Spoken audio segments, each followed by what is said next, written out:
You're listening to Cajun Sports Radio.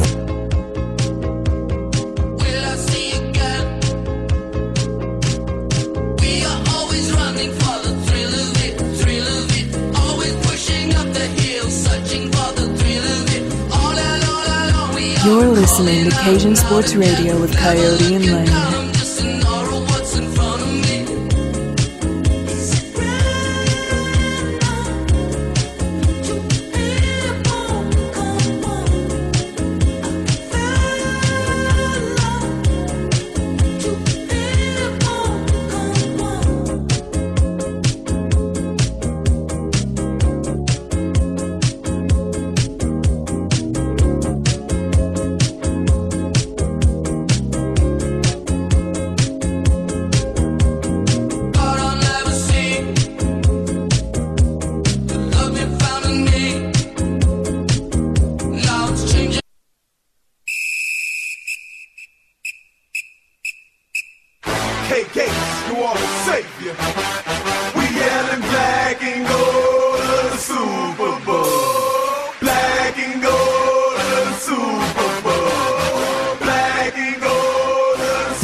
Listening to Cajun Sports Radio.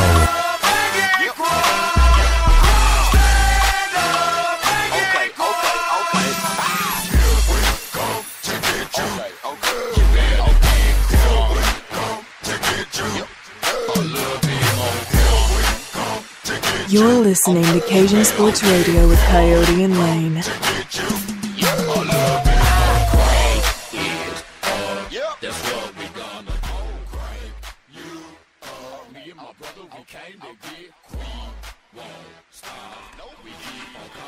Three months, people. 3 months. Cajun Sports Radio return. We come out of hiding. We're going to call it a hiatus. We did our last show at the end of August. We actually did it after week 1 of the LSU TCU game, going in to the football season, the most important part of the sports year. We shut it down. We have gotten a lot of flack over it. We apologize. The listening count it had nothing to do with the listening count. I'll say that right now. It didn't. It didn't have anything to do with the listening count. We were getting a lot of attention on the website. Dad was getting us a lot of attention. Coyote, as y'all know, my co-host, who will be back with us. This is just a return episode to get y'all ready for what we have coming up in the next few weeks. We are going to be doing an episode every week, but it's going to be in podcast form. We're not going to know what day, and that's the main problem that happened here, is we just didn't have time. And really and truly, I still don't have time. I have time, but I don't have time on a consistent basis. Like, I can't say I could do a show every Friday, or I can't say I could do a show every Sunday. I can't say I could do a show every Saturday. So we're going to kill the live broadcast and go to podcasting. I'm going to put out a show once a week and go from there.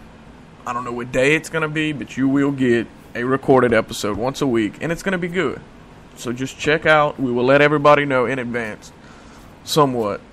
Subscribe to Cajun Sports Radio at facebook.com/Cajun Sports Radio. Check us out on CajunSportsRadio.com. We got some good things going on over there. We do. You can leave comments. We're looking, right now, we're looking for more sponsors. Still got DirecTV on the hook. I know when we left, y'all, DirecTV is still behind us. If you are interested in any sports programming, you need to go to DirecTV. Bottom line. You got to go to DirecTV. We have a deal going on right now.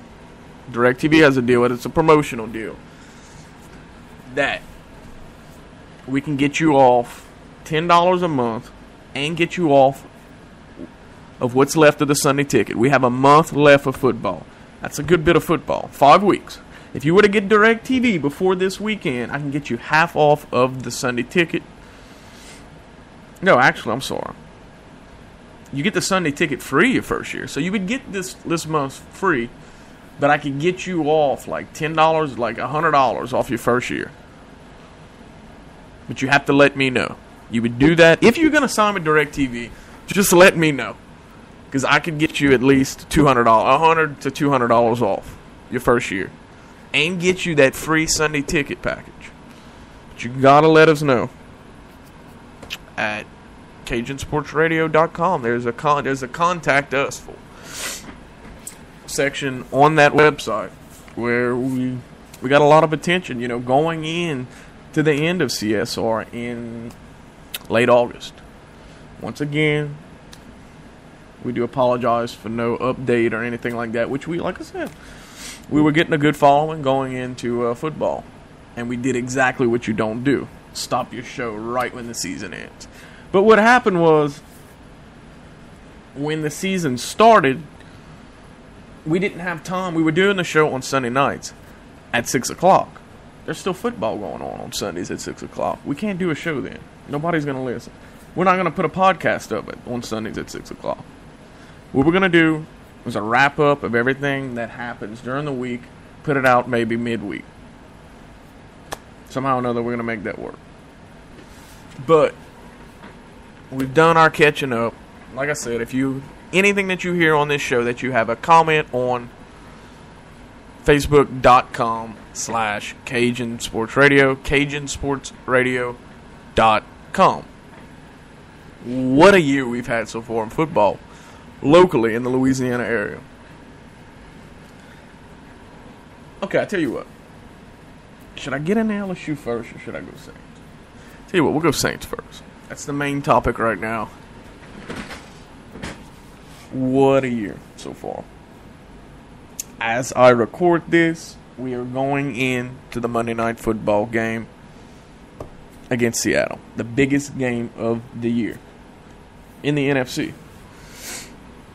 But going into this season, as you can go back and listen to any of our shows, I was worried about the schedule. That's something I talked about as soon as the schedule came out. I was worried about this run that we're about to get in. And actually, I was worried about the run that we started going all the way back to October. But we've handled it great. We have the Saints have been an unbelievable team. They have been a Super Bowl team in that Superdome this year. But where they have been inconsistent and where they worry me is on the road. And most of the elite teams in the NFL this year have been like that. So it's not a rare thing this year to see. The NFL is so competitive on both sides, NFC, AFC, that if you look at all of your big games this year, home field is deciding it. Go back and look at all of the big games this season. 9 out of 10, the home teams won. It's so competitive this year. And then it's only going to get worse as we are going into December. We're going into Thanksgiving, which, happy Thanksgiving to everybody out there. I want to thank you once again for returning to the Cajun Sports Radio broadcast. And the weather is going to become more and more of a factor. And I've said on multiple times, the Saints are a dome team. Dome teams do not play well in bad weather conditions. You can just go look at it. Look at the history of it. They're just not good road teams. They're used to playing in good climate conditions. That's where they play most of their games at. Look at Peyton Manning. Peyton Manning got so used to playing in Lucas Oil inside, whether it was there or the other dome that they played in. Can't think right offhand what the name of that arena was, or dome, whatever it was. He's gotten so used to playing inside that you're looking at him in Denver when it comes to, even when he's playing home in Denver, he's having problems in cold weather situations, in bad weather situations. They played when he returned to Indy a few weeks, Sunday Night Football. They chose to, Jim Irsay chose to open up Lucas Oil, something that Peyton never liked. And that's why he did it. He knows Peyton Manning, and the word is out there. Peyton is not he is not an outside player. He would rather play in a good, who wouldn't? But when you're that Pittsburgh Steeler, Ben Roethlisberger, or, Colin Kaepernick, well, they're playing the West Coast, but still. I'm not going to say so much. Okay, Green Bay with Aaron Rodgers. New York with the Giants. Even Seattle. Those teams, those type of teams are the teams that can, Baltimore, are the type of teams that can be low in the playoff seedings. Go into the playoffs as a 5 or 6, as a wild card seed. Get hot and make it to the Super Bowl for the fact that they can play in any weather condition because they're used to it. They're used to playing in bad weather. When you're a team like New Orleans, you're not used to playing in bad weather. You look at the front end of the season, you're playing in the dome. Half your games you're playing in the dome, and then the other half, this is the front end of the season, the beginning of the season. Yeah, you're playing outside, but the weather isn't cold yet. So you figure, when you figure it up, 75% of the games that you play are in reasonable weather conditions in a season's time. So you get used to that. I don't care what you do in practice. Right now, it is freezing in Louisiana. By the end of the week, whenever y'all listen to this, but this is Thanksgiving weekend when I'm recording this. By the end of the week, it is supposed to be it's supposed to be under the 20 degrees this week. That's pretty cold. The wind's blowing, it's raining. This would be the type of weather that you would want to practice in to get ready for bad conditions in Seattle. Because we have a humidity factor that would be, that's very hard to play in. When it's cold over here, it's a different cold than when it's cold up north. It's the humidity. Well, Seattle, which is in the Pacific Northwest,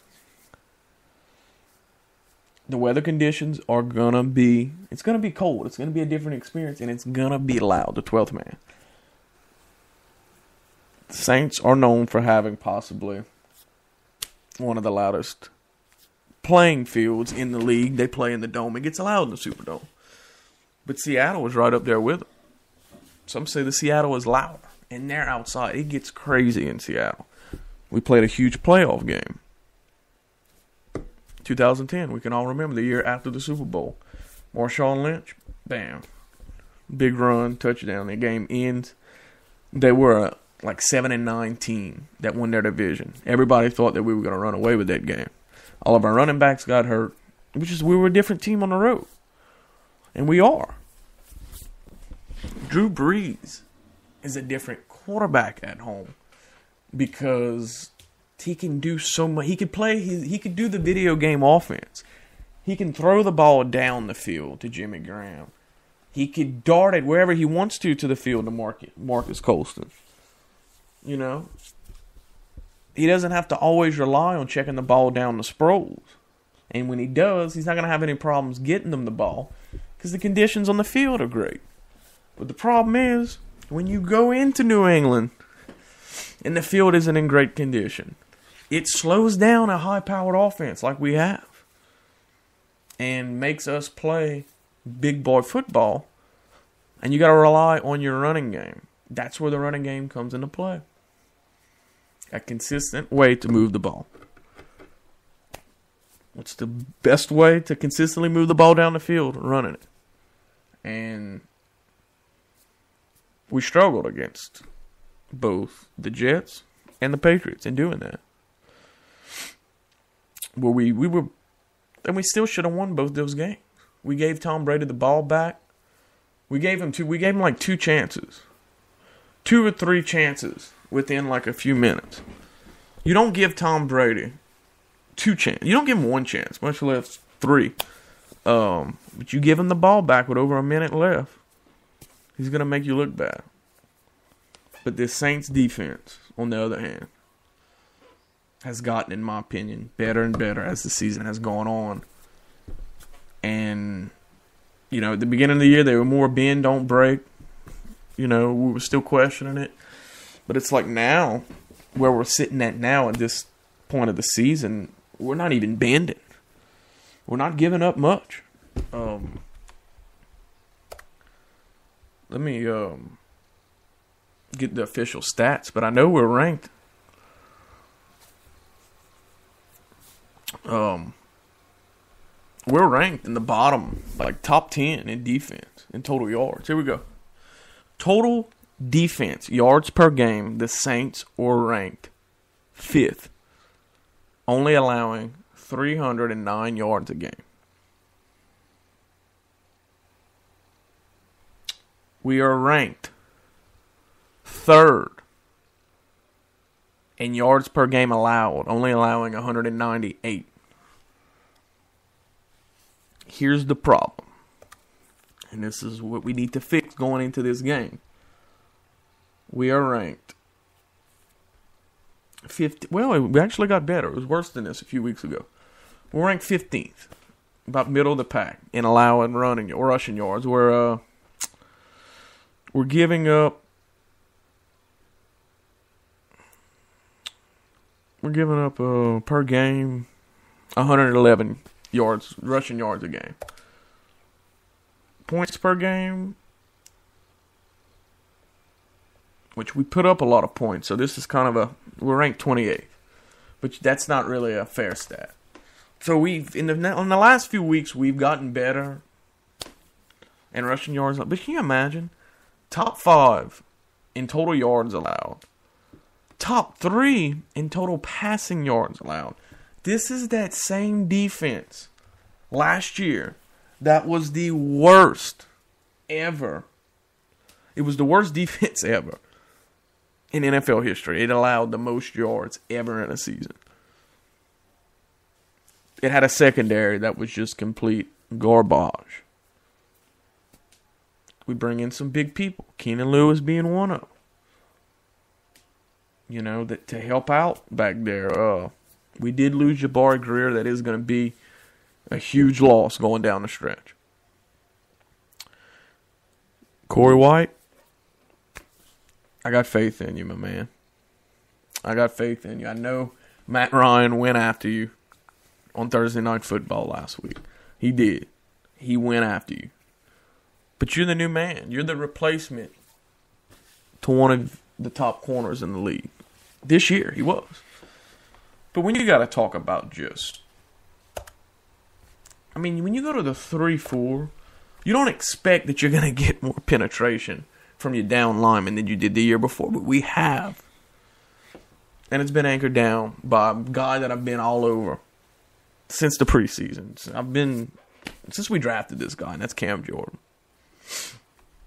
He's just been phenomenal. He really has. He's been phenomenal, and I'm gonna pull up his stats here.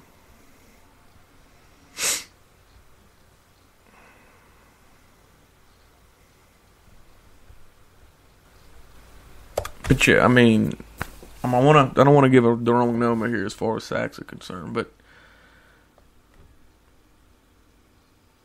to do what we've done defensively and all has just been amazing. Here we go.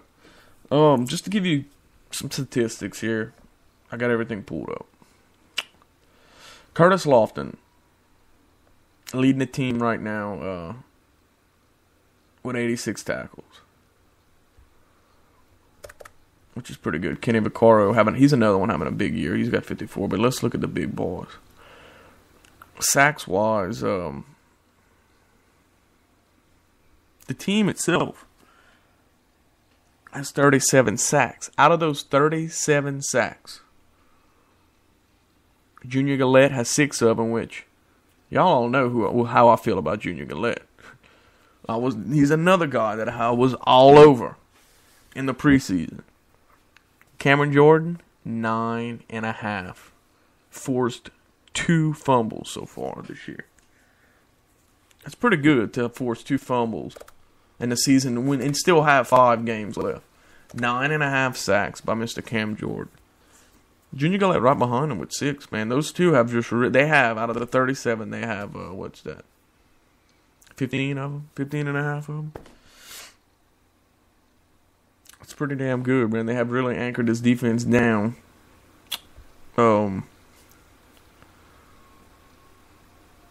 It's just been fun to watch, and you got to point to coaching. I mean, how can you not? First off, let me not get into Sean Payton yet. Let's start off with Rob Ryan. People doubted this guy. Threw him out of Dallas. Dallas didn't want anything to do with this guy. Now look at where their defense is at. I remember before he took the Dallas job, prior to the 2011 season. As some of you know, I tend to watch a lot of football, and I really started following him when Rex took the Jets job, because Rex became high profile. Rex Ryan, his brother in New York, the head coach of the New York Jets. So I followed his brother, who Rob was a defensive coordinator at Cleveland, and that defense was so good while he was there. They were sound. They were kind of like the defense we had. They were just hardcore, man. They wouldn't give up anything. That Cleveland, and he showed up to work and just brought intensity. It didn't matter if they won 5 games a year, 3, 4. He was still out there, and they were still a tough team. I think the worst was like 2010 is when they really had it. I mean, that year they beat us. They beat Cleveland. They beat New England. I mean, they beat Green Bay, New England. They were beating everybody. And they were doing it with defense. And that's what impressed Sean Payton. That year that we played him in 2010, to see what he did and the schemes that he does. What impresses me is, as much as Greg Williams was a player's coach, this guy's even more of a player's coach. And that's Sean Payton's style. That's what he wants in defense. And I think that should be any defensive coordinator style, for the most part. Unless you're more like a Bill Belichick or a Nick Saban, which you're that type of guy that players just absolutely respect and are going to play their hearts out for you. And are just going to do whatever they can not to let you down because they respect you so much. That's what makes coaches like Bill Belichick and Nick Saban. It's a little bit of fear and respect. It's a combination of both. They respect those human beings, the players, so much that they don't want to let them down. I mean, Wes Welker made a comment before the season started saying, it's crazy. I do an interview, and I'm getting kind of away from where I was going, but he said, I do an interview with the Denver reporters, and I'm not worried about, as far as what I say, what the Denver coaches are going to say or what the Denver fans are going to say. I'm worried about what Bill Belichick is going to think, and then he's not even my coach anymore. That's a head coach. And you could go that style. Or you can go the way of Rob Ryan and be tough, but have that feeling that, okay, this dude's cool. He's going to have my back. He's going to take comments. He's going to take tips. He's going to take, just information for players and try to make the defense better. And that's what this defense was like under Greg Williams. That's what founded it. The players liked Greg Williams. They loved Greg Williams. It was a brotherhood. That's what Sean wanted to bring back, and that's what Greg has brought back into his defense. Players loved him. That night that he played Dallas in the Dome, that game was for Greg.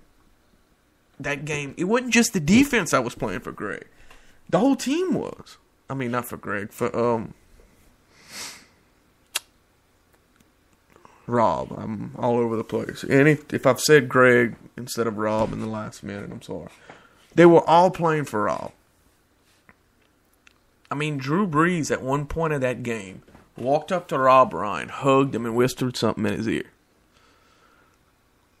I mean, you never see offensive players interact with the defensive coaches during a game. You just don't see it because you don't realize, but they really do their own thing.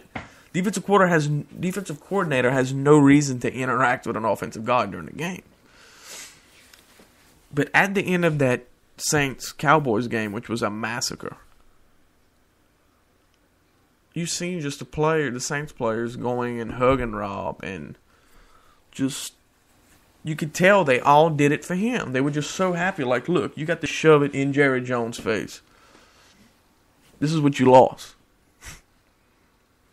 I mean, we completely shut down Tony Romo and the Dallas Cowboys. It was a massacre. It really was. And this was the same defense that was the worst defense in the NFL last year. Ever. The worst ever defense in the NFL. Not the worst defense of last year, the worst defense in the history of the NFL. And look what they're doing now. And he's taken players. Hell, look at what he's done to Cam Jordan. He's made Cam Jordan way better of a player. He's made everybody in that defense because he knows how to put. That's something I've learned about him. Yeah, he runs a lot of different schemes. But one of his biggest traits that I think, he knows how to put players in their right spots. He knows how to use players in the right ways. And I think Junior Galette, we now see, as talented as he was in previous years, was not being used right. He's being used, between the defensive line and the linebacker spot. He's being used right now. And Rob Ryan is utilizing his skills in any way possible. Same with Cam Jordan. And Spagnolia didn't bring that. I have to give credit to Dak Coyote, the co-host of this show, who returns to the show next week. This is just kind of a warm-up. This is Cajun Sports Radio, The Return. Coyote returns next week. We bring back the full Cajun Sports Radio team in podcast form next week. Look for us every week. We'll give y'all a set day, but we will be giving y'all a show once a week. That's the main thing. But yeah, Coyote returns. And what Coyote said was last year, he said there's just something not right while this was going on. Something not right with the defense. I'm not seeing it gelling. They're not coming together like they did for Greg Williams. And then later it comes out, that there was fighting going on that Spagnolia did not like. He liked to run it his way. He was not a player's coach. And unless you can operate that way, but you gotta really be a badass to operate that way. You gotta be a Bill Belichick, a Nick Saban, to operate in that form. You have to be to a point to where these players respect the hell out of you and they fear you. They didn't fear Spagnolia. That's why he failed in St. Louis. Nobody respected him.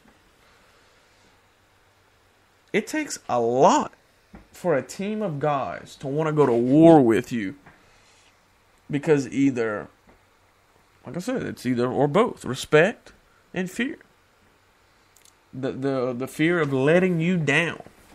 The fear that this guy, or the thought that this guy has my back to the end.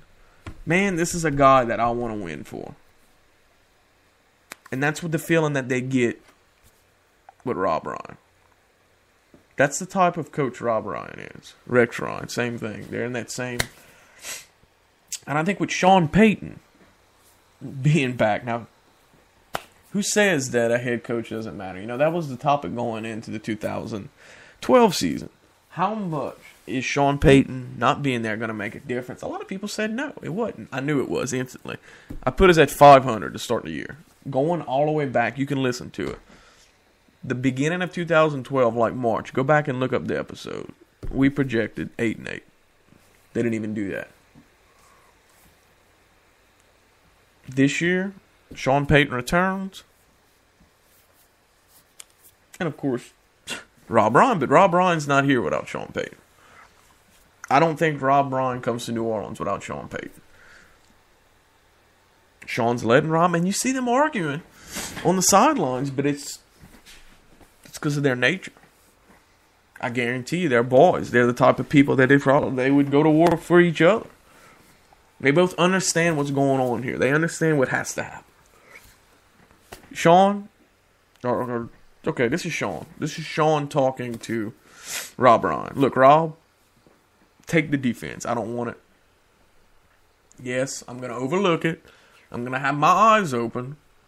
As far as a personnel standpoint, as far as a game managing standpoint, but as a standpoint of X's and O's, that's your defense, Rob. And that's the type of coach Sean Payton is. He doesn't want to have to get involved in the X's and O's with defense because that's not his specialty. He's an offensive guy. He wants to work with Drew Brees if he has to while the defense is out on the field. If he has to sit on the sideline, work with the offense and Drew Brees, he doesn't want that to be a problem. And he's able to do that with a coach like Rob Ryan. And you look at Sean. Sean is that type of guy that unbelievable football mind. Go look at Drew Brees' numbers in San Diego. And I know, keep in mind that it was a running offense with LaDainian and Tomlinson. It was a different offense. And you just go look at what he's doing now. And of course, like I said, it was just a different offense. Go look at stats from last year and this year. And it's remarkable. I mean, and you just look at how more consistent our offense is. He's just such a great football mind, and he's done so many great things with the Saints. But he's also a really good motivator. And like I said, he falls in that category of a little bit of both. He is that guy that, yeah, players do want to go to war with. They love. They trust. I think the players trust Sean Payton. But at the same time, that fear factor is in there and that respect factor is in there. They want to play for him. And that is the most underrated value of coaching that we don't necessarily take into effect. And that could be lost. We seen it kind of lost with Andy Reid in Philly. Over years' time, you know, the swagger can be left out, I guess. I don't know how. But sometimes, you know, people just need new places. And look what he's doing in Kansas City. And look at what he has accomplished. They're 9-2 right now. Now, of course, they've lost. They were the last undefeated team. They've lost 2 in a row. It's just the NFL for you. You go from being the worst team in the league to one of the best teams in the league. You know? You go from having the worst defense in the league, the worst ever defense in the league in 1 year. In the year after, have a top 5 total defense in yards per game. That is the NFL for you, and that's why we love it. Now, we're going to talk some NFL. We're going to get into some more NFL, but I wouldn't be doing my job with the title of this show if I didn't go into some LSU football. The show is called Cajun Sports Radio. I got to get the Louisiana stuff out of the way. Before I do, one more thought on the Saints. In fact, I'll go ahead and pause the music because I got a little bit to say. Going forward, down the stretch,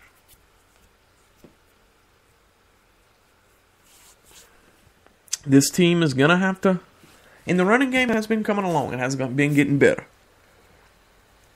But, going to have to convert third downs late in games. That's something that they're going to have to get better at offensively. Defensively, if we stop the run early and force teams to pass, which you need the offense's help. If you could, and that's what we did with Dallas. We forced them to pass early. If that game would have been neck and neck, that would have been a very close game. Because we would have kept the running game available for Dallas and they would have ran on us. But we made Dallas give up on the run early because they were playing from behind. We have to do the same thing to Seattle this week. We have to jump on them. And we're going against a really, really, really good running team, anchored by Marshawn Lynch. Gotta force, as crazy as it sounds, gotta force Russell Wilson to throw the ball. We're going against the best secondary in the league. Okay, let's pull up the defenses that I was just talking about. When you look at defenses, Seattle's number 2 in yards per game. Passing, they're number 2, we're number 3 in yards per game. Houston's number 1 in all the categories. I don't know. But it's going to be crazy. You're going against Richard Sherman. Now, they got some people that are getting suspended for smoking dope recently. But you're in Seattle. You're in a loud stadium. But I think in a situation like this, where you could get screwed, is by playing from behind. Because if we play from behind, we're going to basically allow Seattle to do what they want, and that's run the ball. Because they'll be able to run the ball, because they'll be up. And if that happens, we're in trouble. So in this game, mark it down. Lane said it. Saints have to attack early and kill Seattle and kill the option for Seattle to run it late. If you let Seattle come up on you, take a nice lead, and let them have a nice lead, 1.5 score lead going into the fourth, we could be in a bind because they're going to be comfortable with running the ball at that point. The key to the Saints' defense is forcing them to pass, but that's where you need the defense needs the offense's help this year. In a lot of cases, it was the other way around in previous years, but this year it's interesting. We're not that defense that forces a lot of turnovers like we did in the Super Bowl year. This defense is so much better than that defense as far as yards per game. That Super Bowl defense wasn't that great yards per game wise, but it forced a lot of turnovers. This one's a little bit opposite. It's doing great in the yards department, and in that case, you need the offense's help by not putting you in a bind by, like, what I mean by that, 3-and-outs, turnovers. Got to convert here. Consistently move the ball. We're going to talk about this game next week. We're going to break this game down, and of course, as y'all remember from the show's previous formats, we'll talk about all the games. We're going to do it a little bit differently. In previous years, we would break down every game and talk about every single game, stats-wise, everything. We're just going to talk football in our NFL segments. And that's what we're going to do in a couple of segments. But going into this next segment, got to talk about the local stuff, man, and that's that LSU football team. What's going on? And like I said, I want comments on everything that I'm saying tonight. Y'all can't do them live like a lot of times y'all do, but in this case, this is podcast form, CajunSportsRadio.com. You'll see the contact us section. You can put comments, guest book, all that. Or you can go to Facebook.com/Cajun Sports Radio. Alright, we're going to take a quick commercial break, put over Best Buy KTV, and we're going to come back and talk some LSU football.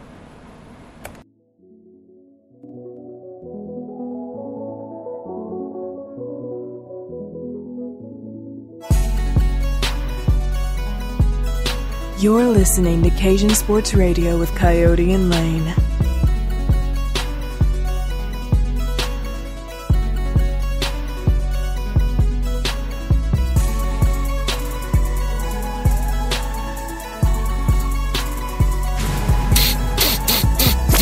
Smell the gumbo?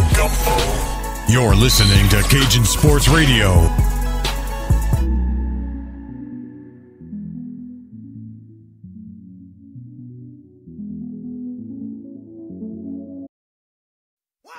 Hey, it's Lane from Cajun Sports Radio, and right now we have to talk about Best Buy KTV. This is something that you need to know about. Best Buy KTV is a full-service mechanic shop, locally owned and operated, specializing in the repairing of most ATVs, dirt bikes, and motorcycles. They sell a full line of aftermarket as well as factory parts and accessories. They have a factory certified mechanic on duty at all times. They are an authorized high lifter, Gorilla, STI, and ITP dealer. They are located on Highway 1 in Echo, Louisiana, about 7 miles north of Marksville. Their operating hours are Monday through Friday, 9 a.m. to 5 p.m. Visit their website at www.bestbikeatv.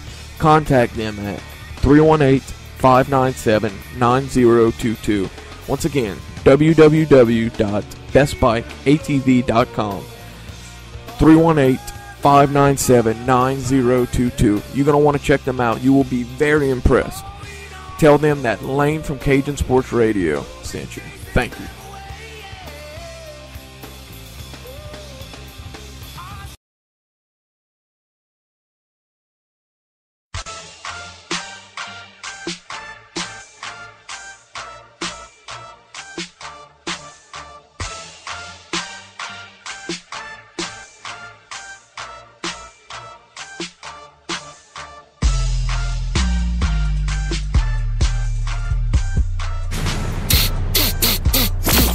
Smell the gumbo? You're listening to Cajun Sports Radio.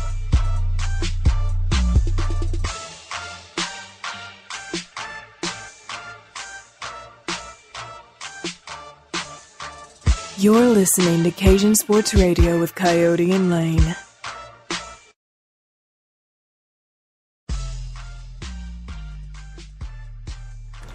Alright, we're back here at Cajun Sports Radio. The return of Coyote next week. You're going to want to tune in. I know everybody enjoys his comments and everything that he brings to CSR. I know it's weird him not being on the show tonight, but we get him back next week. The return of Coyote Bruya. Alright, once again, I want to put over DirecTV. If you are thinking, if you're a big sports fan, you got to sign with DirecTV. If you want to sign with DirecTV, let me know. Go to CajunSportsRadio.com. Contact me. The contact me form, or whatever it is. Contact. Email me. Tell me you're interested. I can get you off. It's 150 to 200, something like that. I'll get the full numbers. Regardless, I should have been on my game. It's been a while since I read a DirecTV promo. Bottom line, depending on what they're offering at the time, it's going to be at least $100 to $200 off of your first year. And of course, you get the rest of the Sunday ticket free. And man, I've enjoyed it. It's been a great year. We're going to get into more NFL talk, but it's been a great year of the Sunday ticket. Now, let's put the pro football talk away for a little while. We're going to bring it back. And let's go into the LSU talk. Last time I did the show, we were all on. I did it after the TCU game, and we all felt good about this team. It looked good against TCU. Went in. I mean, it was a solid team going into Georgia. It really was. And this offense has been spectacular. They have done things offensively they've never done before, people. This season, LSU will have a 3,000-yard passer. Mettenberg is only a few yards from that unless he gets hurt. A 1,000-yard rusher. And 2,000-yard receivers. In which the 2,000-yard receivers, Landry has already gotten 10 touchdowns. Beckham has 8. Like I said, we have 2 games left. I would bet he's going to end up at 10. They got 10. Jeremy Hill, over 1,000 yards rushing, 13 touchdowns. 13. He's averaging 6.7 yards a pop. Terrence McGee hasn't been a pushover either. 556. He's averaging 7.7 yards a pop, 6 touchdowns. But then Kenny Hillier has been a touchdown machine with 7 this year. Zach Mettenberg, it's been a season for him. 2,900 yards so far. Like I said, we still got the We're going in, as I'm doing the show, we're going into the Arkansas game, which I think that he should do pretty well in that. 2,926 passing yards with a 65% completion percentage. I said that wrong. 22 touchdowns, only 7 interceptions with a quarterback rating of 176. That is some really good numbers. And statistically wise, he's been great. He really has. The whole offense has.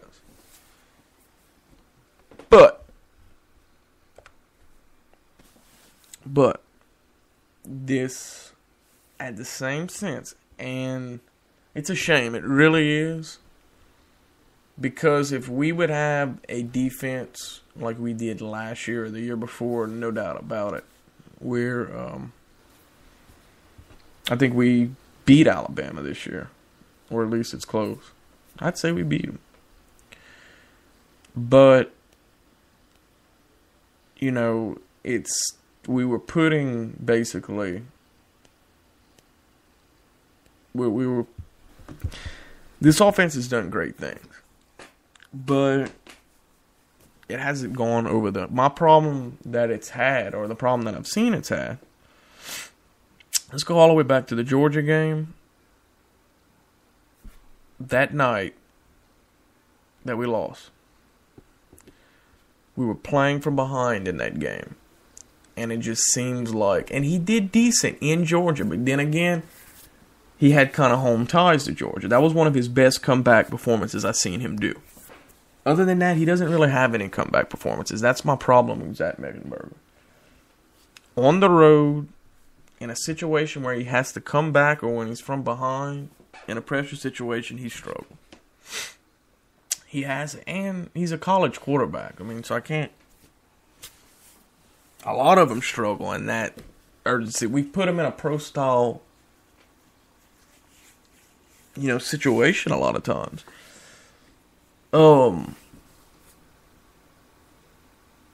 Cam Cameron has done good things. He's done some things that I would question. I've liked. Overall, though, I have to say, I've seen something this year at LSU that I haven't seen since Les Miles has been here. And no disrespect to Les. And that is a quarterback in a year's time drastically improve. I mean, just big time improve. That he actually was built through the system and actually got better from one year to the next. It seems like in previous years, LSU has not had that. Especially at the quarterback spot. You got to point to Jordan Jefferson. It just seems like to me that he never really got better as a quarterback. LSU kind of had that label on him that they can't take a quarterback and basically build him up. Make him, him come into the university at one talent level and him leaving so much better of a quarterback. And Cam has done that. He's made Zach into a pro-style quarterback. And I think, I said the first time I seen Zach Mettenberger, spring game 2011, going in before the 2011 season, which was the national championship runner-up season. I said that this cat was going to be in the pros. Just by his build, the way he moved in the pocket, he was pro-style. But he was going to have some problems in college. Being in the SEC and being in this type of style, he was going to have problems. And he's not very mobile. And it just seems like in college nowadays, you really have to be mobile. NFL, you can get away with it. Peyton Manning's not mobile at all. You can get away with it in the NFL not being mobile. College is not going to work for you. And there's no doubt about it. Going back to Peyton. Peyton Manning's way better of a pro quarterback than he was college. There's a lot of players, a lot of quarterbacks in the NFL that are like that. You want to talk about Tom Brady oh, he got drafted in the 6th round. There's a reason why Tom Brady got drafted in the 6th round. Yeah, he was good at Michigan, but he didn't really show the attributes that he does now in the NFL. He didn't. And you see that a lot. It's either the opposite. Sometimes it's both. Andrew Luck is going to be both. If you see it, it can go either way. But I think Mettenberger's going to act. He's going to be one of those quarterbacks that's going to be taken high. And I really think he's going to be the type of QB that you're going to have to be patient with. But I think with the right coaches, he could really end up being a really solid pro NFL quarterback. And I hope he does. I really do. I hope that he does. And you look at the receiving corps. Jarvis and Odell Beckham are going to be great receivers. There's no doubt about it. Jeremy Hill's going to be, you can look at Jeremy Hill's build. There's no doubt about it that Jeremy Hill's going to be a good pro running back. I think he's going to be one of the best pro running backs to come out of LSU. If he can keep his off-the-field problems to a low, then yeah. And I'm not going to go into the defense with LSU. I'm just talking offense right now. I don't even want to talk defense. If Jeremy Hill can keep his off-the-field problems down, he's going to have a really good pro. He could have a really good pro career. No doubt about it. And I think he will. LSU has Arkansas, which they're going to beat. They would have to really hand Arkansas that game. They have not won a game inside the conference, as I talk to you now. And likely the Cotton Bowl. Likely. It all depends. Really, that A&M Missouri game has a lot to do with it. It has a good bit to do with it. But it's likely the Cotton Bowl. But what gets me is if the Cotton Bowl has an option at A&M or us, if A&M still has 3 losses, you would think A&M would be the choice because of Johnny Manziel and it being in Texas, but at the same sense, they were in that bowl last year. That could shy the Cotton Bowl away from them. LSU brought in good numbers last time they were there against A&M, conveniently. They would play Baylor, so you would have that in-state team. You'd have that. It would be 2, and that's what the Cotton Bowl really tries to do, if possible, is keep it local. Keep it in the area, if possible. And it would be great. I would love for LSU to play Baylor. It would be very, very well matched up game. Because Baylor kind of has that strong offense like LSU. It would be a shootout. It would be a fun game for LSU to play in. Both defenses kind of struggled. Both teams at any time could score a lot of points. It would be a very fun game to watch. And LSU would have a good chance of winning 10 games that way. Baylor, a week ago, was being talked about at this time as possibly in the national championship. Now, unfortunately, you're talked about as being in the Cotton Bowl. But who knows? Maybe they can get a BCS at large. That's not out of the picture, I guess, completely. I guess they could still grab a BCS at large. So who knows what's going to happen with Baylor. We still got 2 weeks of football before we decide the bowl game, so anything can happen in that sense. But I think as far as the future of LSU goes, and like I said, I'm talking as if I'm not doing a show for weeks. I'm going to be doing it. We are going to be doing, Coyote and Lane, are going to be doing a show week to week, and we're going to be talking about this week to week, but I just kind of wanted to, this is kind of like this is not like a normal episode. This is kind of an episode of time. It's bringing in the past and the future.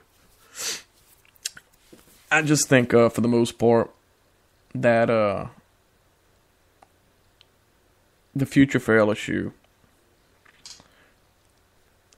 we're going to have to be patient as fans, I think. I'll just say that. I think we're going to have to be patient and realize that that defense that we had last year was just so damn good that we took a historic loss by losing that many players early like we did. We weren't prepared. That's the thing that you always, well, you should have been prepared. That's fine when there's seniors that leave because you're recruiting for that. But when you have so many juniors leave like that, you're not prepared for that because you didn't recruit for that. And it could kill you. And that's why the defense has been so down this year. The difference between Miles, one of the biggest differences between Miles and Saban, one is recruiting. Two is the ability for players to stay. Saban is way better at it than Miles is. It could be the universities. Of course, they are winning national championships in Alabama every year. But, more players will leave LSU early than Alabama. You can go look at the stats on that. Nick is good at letting his junior, but he's a different coach. Miles is a different coach. And I'll never say that Miles isn't a good coach because I've seen some things, good and bad, out of Miles this year. But I've seen a lot of good things out of Miles this year, though. As far as actually working the game and being a game manager and being aware of what was going on in the game and handling the game as a whole.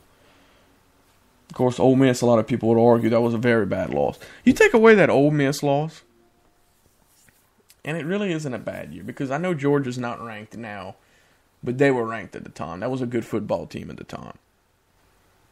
But you take away that Ole Miss loss, which was just a bad loss. But even Ole Miss, they've played really good ball this year. Yeah, they really have. And before we get into NFL talk,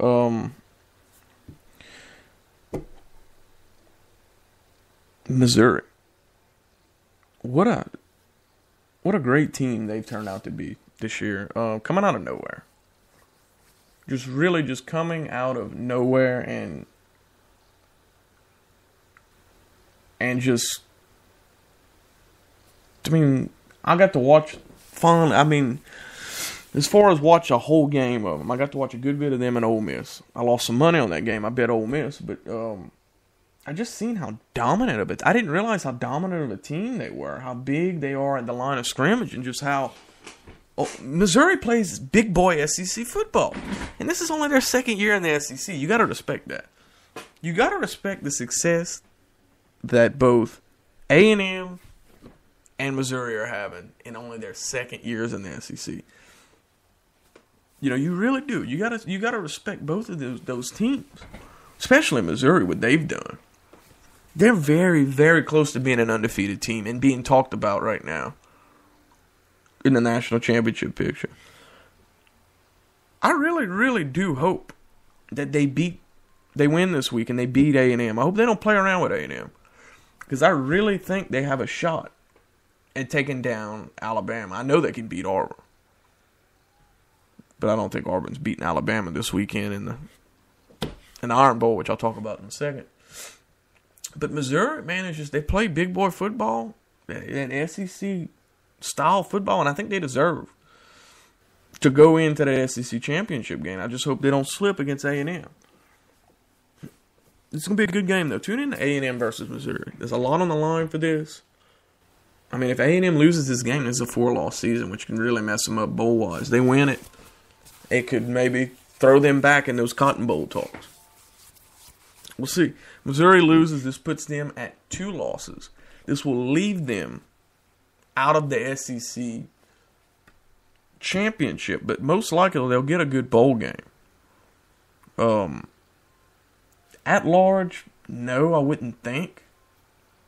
Because what's interesting, okay, if they lose to A&M, Missouri would have 2 losses. If when Auburn loses to Alabama, they're going to lose to Alabama. Auburn would have 2 losses. Both of those teams, South Carolina would then go to play Alabama and get slaughtered. And they would be knocked down to a few losses because they've lost a few times. But you would be stuck with both Auburn and Missouri, both on opposite sides of the fence, East and West, with 2 losses, both being 10-2. And it's going to be interesting to decide how they get picked for bowl games. I would think that one of them would be an option for the Cotton Bowl. One of them will be an option for an at-large bid if Alabama is in the national championship. One of those teams is going to be an option for an at-large bid, and it's going to be interesting to see who they pick. One of them could very well be an option for an at-large bid. It's going to be interesting if they're not, because I think it'll be the first time the SEC hasn't had an at-large bid in a while. It's going to be interesting, very interesting, if neither Auburn or Missouri is chosen as an at-large bid. But it's, all right, how if one of them is, how are they going to choose that? Because you'll look at Missouri's losses. They lost to, who did they lose to? South Carolina. That's what screwed them. They had a heartbreaking loss to South Carolina that they should have won. And that'd be A&M. That'd be 2 bad losses. Auburn has the LSU loss, which they'll be inside the top 15. And then you would have Alabama. So Auburn would probably be a choice for at-large. And depending on how they match up against Alabama. And plus, if they look good on national, and you don't think this matters when it comes to picking bowls, but it does. If they look good, draw a strong rating, which they will, the country, shows a lot of support for their end for this Iron Bowl Saturday. The BCS is going to take note for that. If they look good, draw a good rating, good number, the BCS is going to take note in that. And this is a huge game Saturday in the SEC. Auburn, Alabama. The Iron Bowl. You got to love it. This is the first Iron Bowl game that has national championship implications on both sides, possibly. Or, I'm sorry, the SEC championship is on the line in this game for the first time in a while. Last time that both these teams played and Auburn was relevant was Cam Newton. Cam Newton and Auburn was the top team. Alabama was the team playing the spoiler. They were up 21-0 and were ready to spoil Cam Newton. Might have been more than that. They were up big. They were ready to spoil Auburn and Cam Newton's fairy tale story of going to the SEC championship. Going to the national championship. And it didn't happen. Cam just came back and just played amazing, and they came back and won. It was a great moment in sports. It really was. That's a different Auburn team now. It doesn't have Cam Newton on it anymore. I just don't understand this.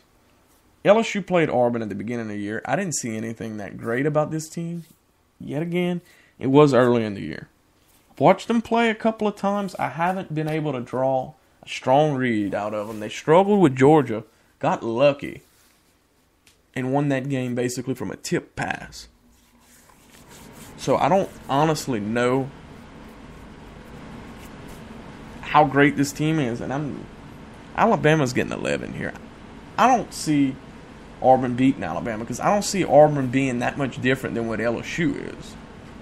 Alabama's in a whole nother bracket, man, than anybody else. It's almost to a point now where the SEC separates itself from college football. Yeah, everybody says that. It's almost to a point now to where Alabama is separating itself from the SEC.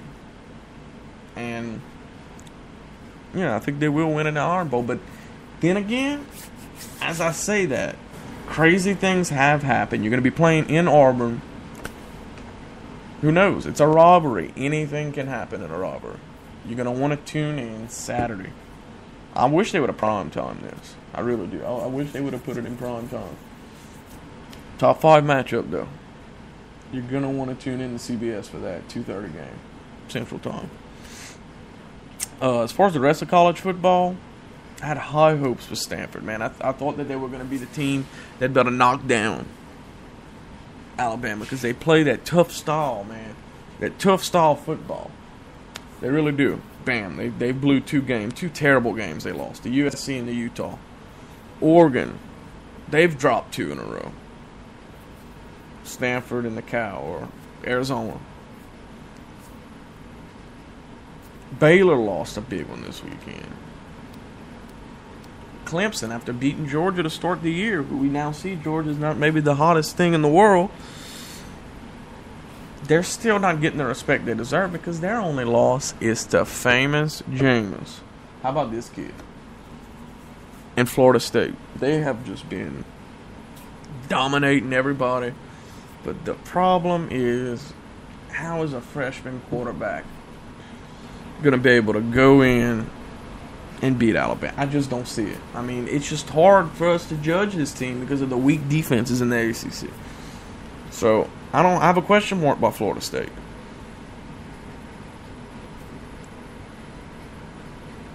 Ohio State. You know, what could they do? You know what? Every time I watch them, they're slaughtering people. Every time I watch them, it looks like they're playing great football. But who do they play? I don't watch much of Ohio State because they don't ever play in a good game. If you're not in a good game situation to where it's competitive, I'm not watching it. I'm going to watch another game on Saturdays if I'm playing the whole flip around thing. I'm not watching your game if it's a blowout. I'm flipping to another game. And every time I try to watch Ohio State, they're murdering somebody.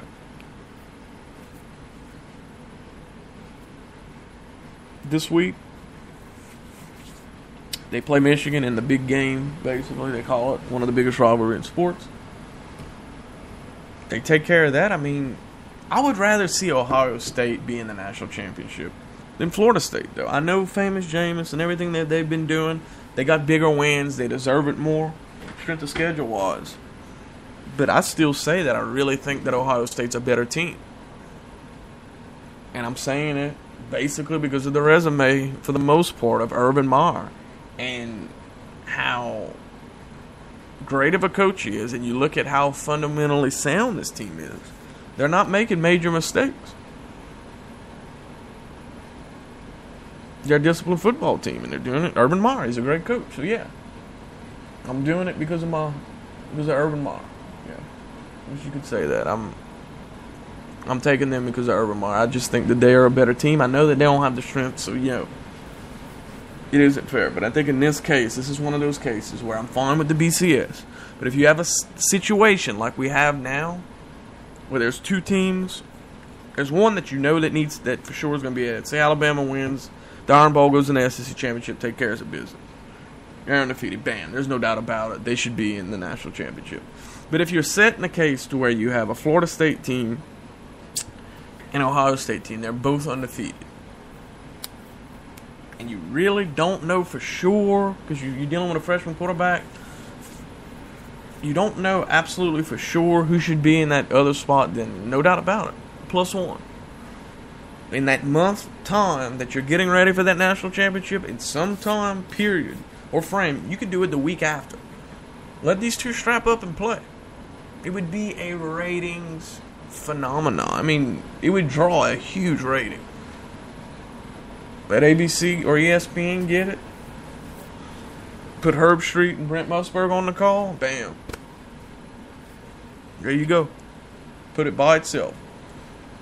Move the Heisman presentation to earlier in the day or something. Or move it to the next week, Saturday night. The week after the championship games. Bam, these two get at it. Be like almost like another national championship. Whoever wins, they meet Alabama. That's what I want to see. Because do you truly, for sure, know that famous Jameis and Florida State are better than Ohio State? I don't. And I'm spending too much time on this. We'll talk more college football next week on the show. We'll update you on everything happening. I'm sure some top team is going to lose. Because it's rivalry week. Now, let's go to the sport that, I guess you could say, where the big money is at. Let's go to the big money sport. The NFL, where the players get paid. And let's talk some NFL football real quick. In a league whole. And this is going to be my last topic. And we're going to end it and get ready for next week. once again, if you have comments for the show, anything that you heard in this podcast, let us know. Facebook.com/Cajun Sports Radio. Preferably, we would like you to go to CajunSportsRadio.com. There's a comment section over there. Put your comment or contact us. One of them. Just check out the site. You'll see it.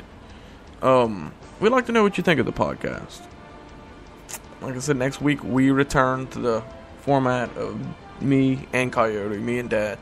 We return father-son tag team. This was just basically a warm-up to get us ready for the return of the show. Now, what's going on in the NFL right now? People ask me, what have you thought so far? Because since I'm doing the first show this year, basically, of the NFL. That's what I'm doing. I'm doing the first show that I get to talk NFL football. Because since the last time we've done it, there hasn't been any NFL. I mean, the last time I did the show was the week before the NFL was kicking off. The regular season. We talked Saints. Kind of dabbled into a little bit of overall NFL talk, but I didn't get to go all complete into it. I can tell you right now that I think in the AFC side that it is a complete coin toss between about 4 to 5 teams. I'm giving too much credit. I'd say for sure Denver, New England. Okay, I'm dumping my list because I don't have faith in Indy right now. I'd say Denver, New England. I'm going to say Kansas City.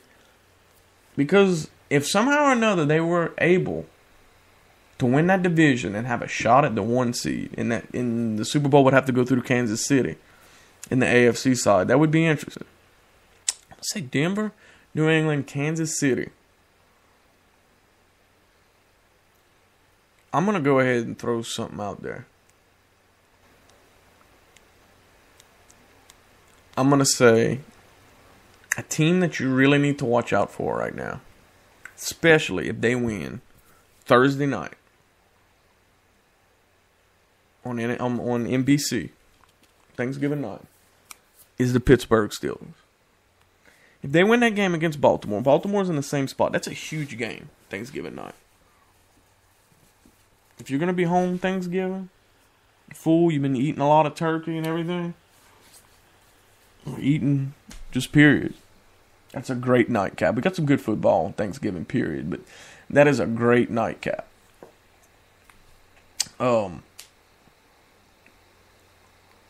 Pittsburgh versus Baltimore, basically both teams trying to keep their playoff hopes alive. Pittsburgh has been on a huge winning streak. They're running the ball, man. They're getting back to their style of football, and they've been really playing good. The last few weeks, after starting off like 0-4, 0-5, they have whatever it was. They have been, getting Le'Veon Bell involved, running the ball and dink and dunk. Something that Ben Roethlisberger is known for, and their defense is starting to come around. Fantasy wise, man, they got a lot of points last week. They're a team that you better watch out for. They're one of those teams that I talked about earlier in the show that doesn't have to be a top seed and have home field advantage because they're used to playing in terrible playing conditions. Look at that division they're in. Everywhere you play is a terrible place. I mean, watch Thursday night. I'm sure the conditions aren't going to be great. But every time Pittsburgh and Baltimore play, it's always a great game, hard hit and everything like that. But a lot of players aren't going to be in that game that have been in it in the past. So it's interesting. It's like the new age Pittsburgh versus Baltimore. But I guarantee you it's still going to deliver. Every year, that's usually one of my favorite games to watch.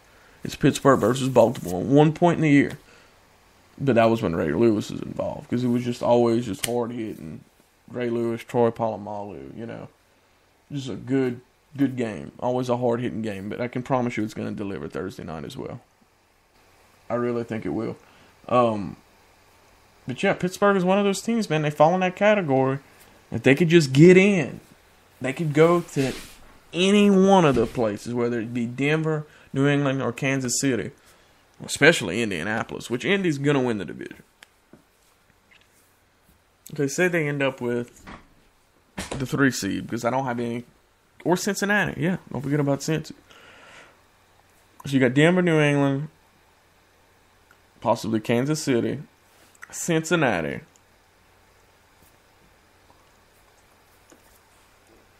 and Indianapolis, which is indoors. So Pittsburgh can go to any one of those places and win. And Cincinnati better hope that somehow or another they don't draw Pittsburgh in that first round. Because Cincinnati, I'm just so disappointed in them. You forget about them, that they're so disappointing. I had such high hopes in Cincinnati after watching Hard Knocks, and I'm just not an Andy Dalton guy. I'm not at all. I'm sorry. I said it. I'm not an Andy Dalton guy. You know, I talked so good about him, even on this show, Cincinnati. I had high hopes for him, this and that. They're just very inconsistent. I don't see them going for him. I don't. But I put Pittsburgh in that category of a team right now.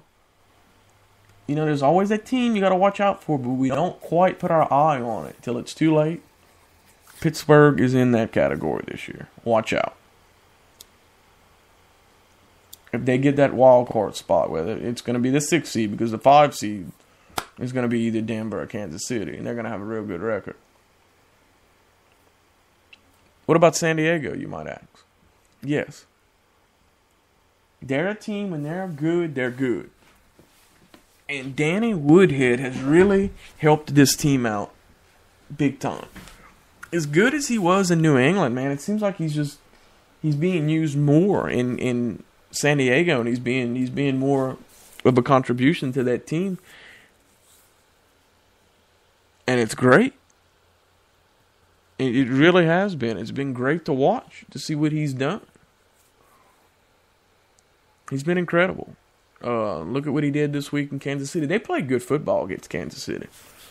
They went in to Arrowhead and really just beat the Chiefs. I know that sounds stupid, because that's what they literally did do, but it wasn't that Kansas City had that bad of a game. They just went toe-to-toe, and Phillip Rivers had a real good game. Kansas City had 2 key injuries in that game, but on the defensive side of the ball, but for the most part, I mean, they just played really good football. But you don't know what San Diego is going to do week to week. So I don't know. But yeah, if they were to get in somehow or another, yeah, they would be a team that you could put a question mark by. They could maybe make a run, but they play in San Diego, so I don't know what they would do in bad playing conditions. The big game Sunday night. Peyton Manning versus Tom Brady. What a game. I was sick during that game. And mostly was for the fact that I had money on the New England side. And they'd get the ball, they'd fumble. They'd get the ball, they'd fumble. They'd get the ball, they'd fumble. And it was just a complete train wreck when you have money on that side. And the team, New England was moving the ball. But every time they'd get it, they would fumble. So before I knew it, it was, 24-0? Whatever it was. 24-7, 17-0. It was bad. 24-7 at half, I think it was. No, it was 24-0 at half. It was bad. And man, New England came out of the locker room. Bam, bam, bam. I mean, they just came back, and game goes into overtime, and it was the game of the year, in my opinion. As far as the feel that it had, that game, of course, it being at night gives it more of that feel, too. It had just that big feel. You could see the cold weather, the smoke coming out of their mouths. It was the game of the year. Stuff like that, you just don't see year-round on television. You don't get to see something like that. You really don't. You don't get to see something like that all the time. And it's awesome when you get to see it. When you do. What we watched between Tom Brady and Peyton and New England versus Denver was just one of those things that you can't fully explain. Because it had that heavyweight fight style to it, and you could plan for the biggest game in the world and build it up to be this and that, and it not live up to the hype. And this one we thought wasn't. And it just kept building up during the game. And then finally, I mean, by the time overtime hit, man, or right before overtime, with about 2 minutes left in the fourth, it just, bam, you know, it was just, felt like, bam, knocking back and forth, you know. And it was just fit to end the way it did. It really was. The game was fit to end the way it did in a botched punt. But, you know, after New England losing to Carolina, which Carolina, man, what a surprise they have been. I'm going to get to them when I get to the NFC side. But after New England losing to Carolina on Monday night in a controversial way, and after being, you know, kind of inconsistent this year with everything that they've lost, the offense is getting back there. But it's just amazing to me with the injuries they've had this year and how beat up they are on defense. Just the fight that this team has in it. And when it comes down to a big game, you can never count them out. They're still there. And I said that when they beat us, when they beat the Saints.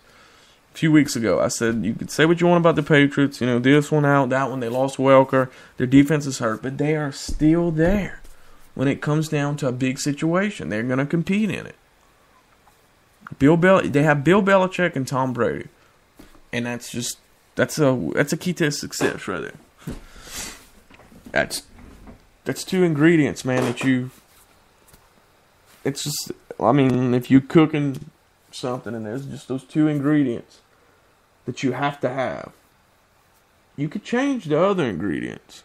You can, you know, maybe differ them up a little bit, but there's those two that you have to have. If not, it's not going to work.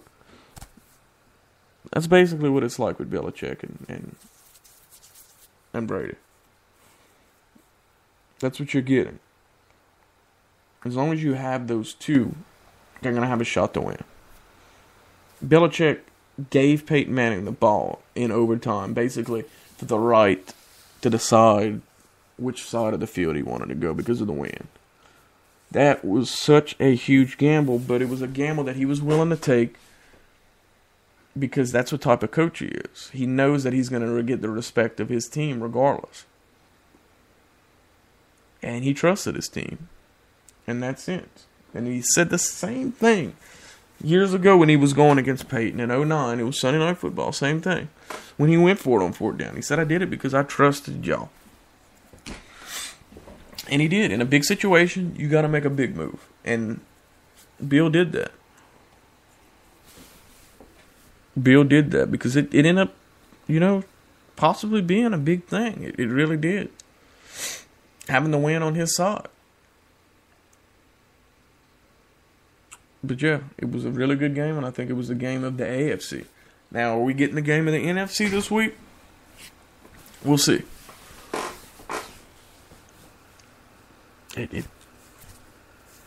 Seattle has been a good team. A different team at home.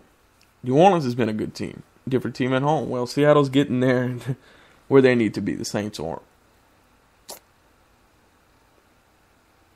It's going to be a really good game. And ESPN is very excited to have it. This is one of their biggest Monday night games that they've had this late in the season for a while.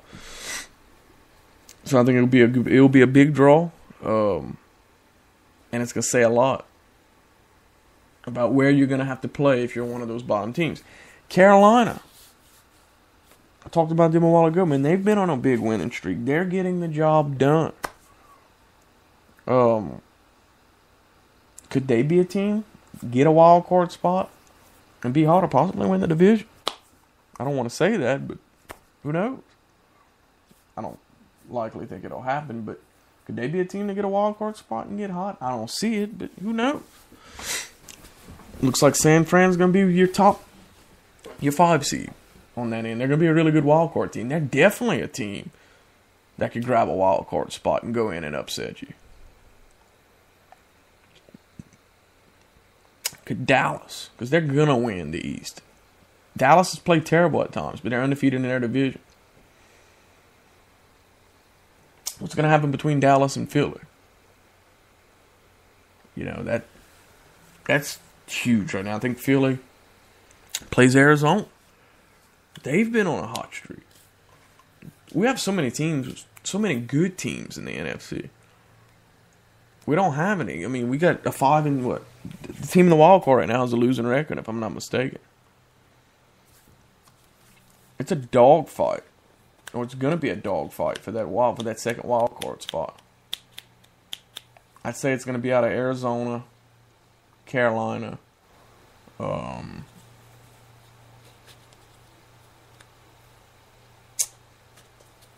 not ready to say the Philly or Dallas.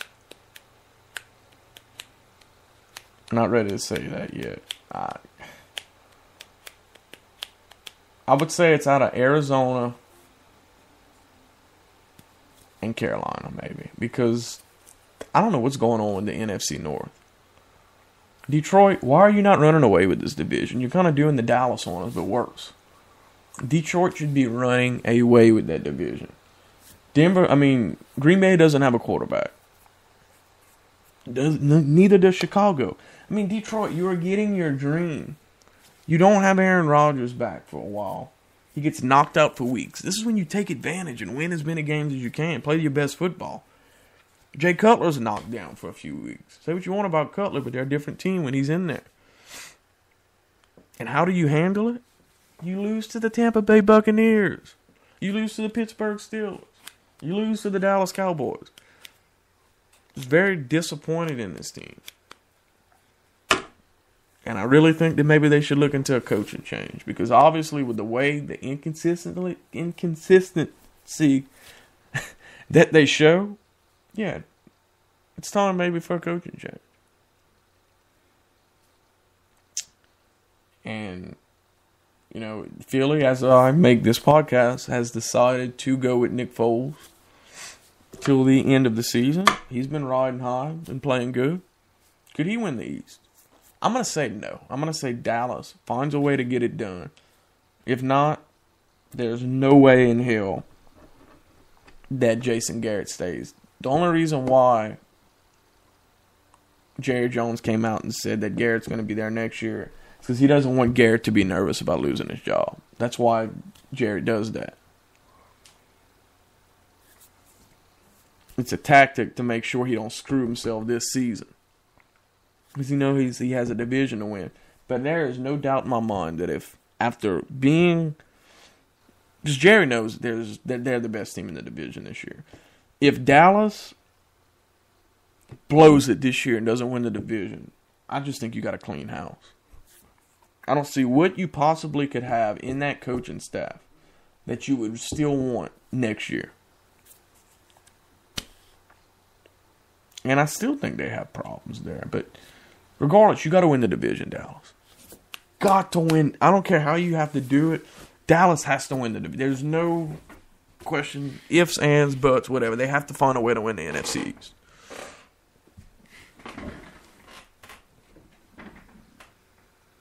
NFC West, man, every team's good. Every team could possibly compete for a playoff spot. Even the Rams are starting to play good ball. But Arizona, man, kind of like Carolina, playing good week in and week out. I think Arizona plays Philly this weekend, I think. I'll pull it up here. I think Arizona plays Philly this weekend.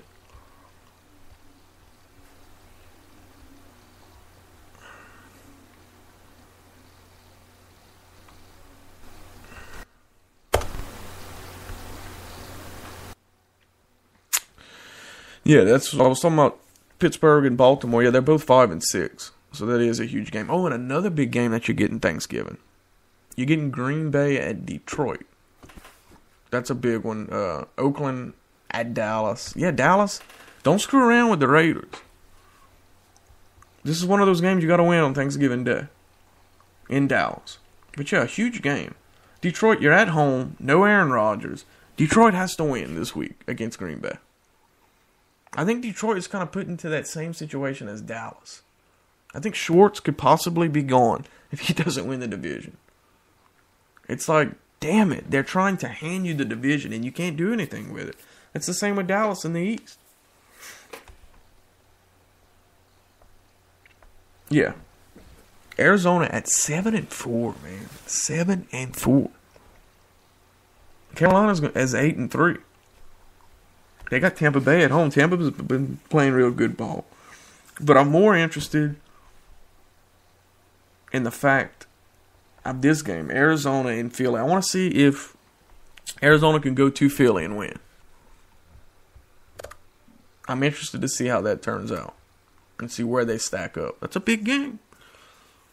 That's a huge game. You got to believe that a lot of teams in the NFC are going to have their eyes open at that box score. Hell, Rams 49ers is a big game. Because if you look at it, that would knock the 49ers to 7-5.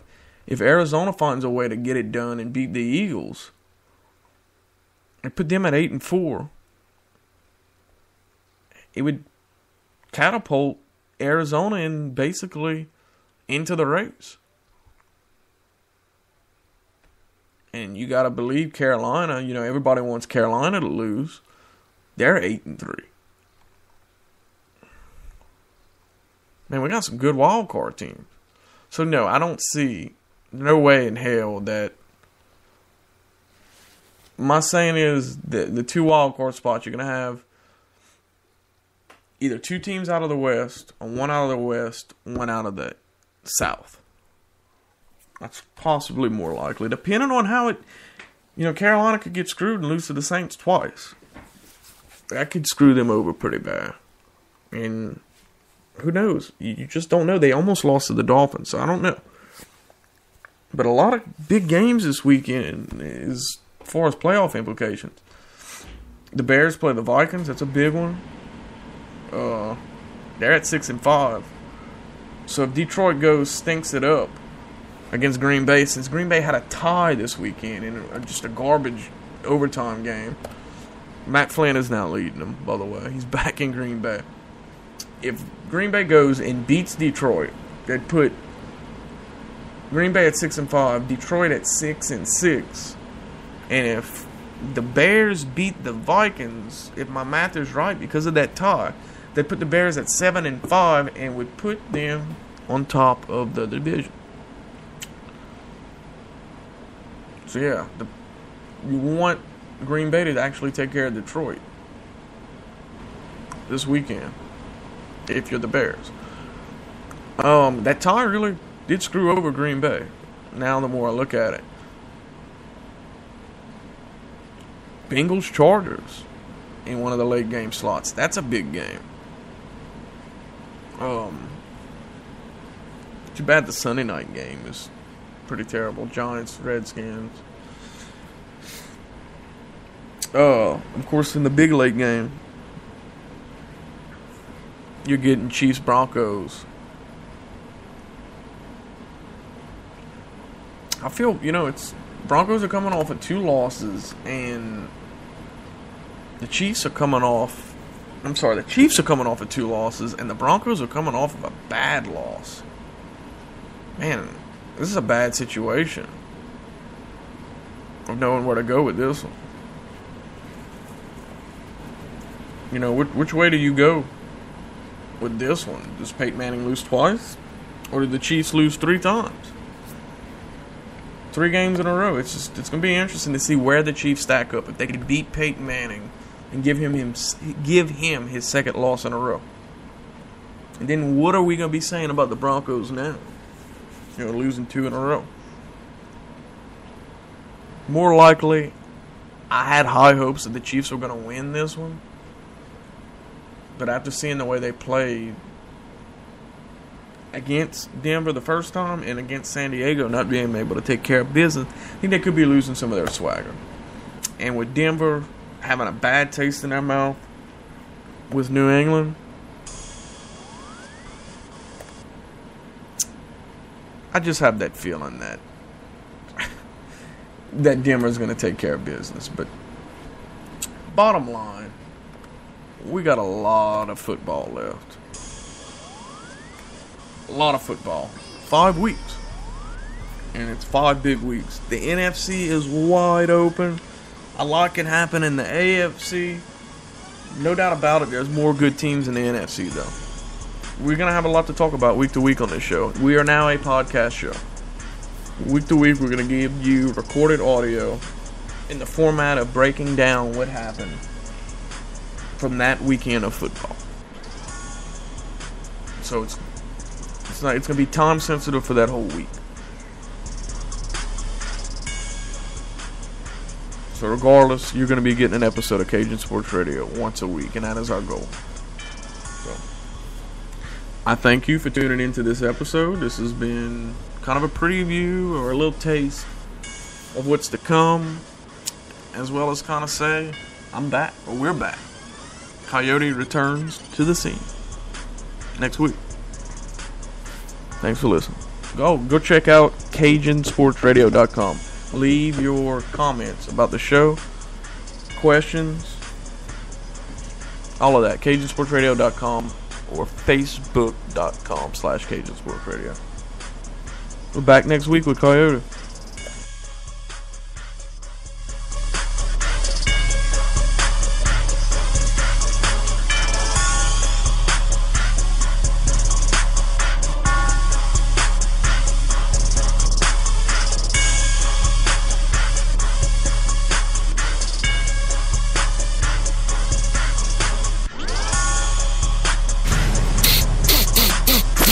Smell the gumbo? You're listening to Cajun Sports Radio.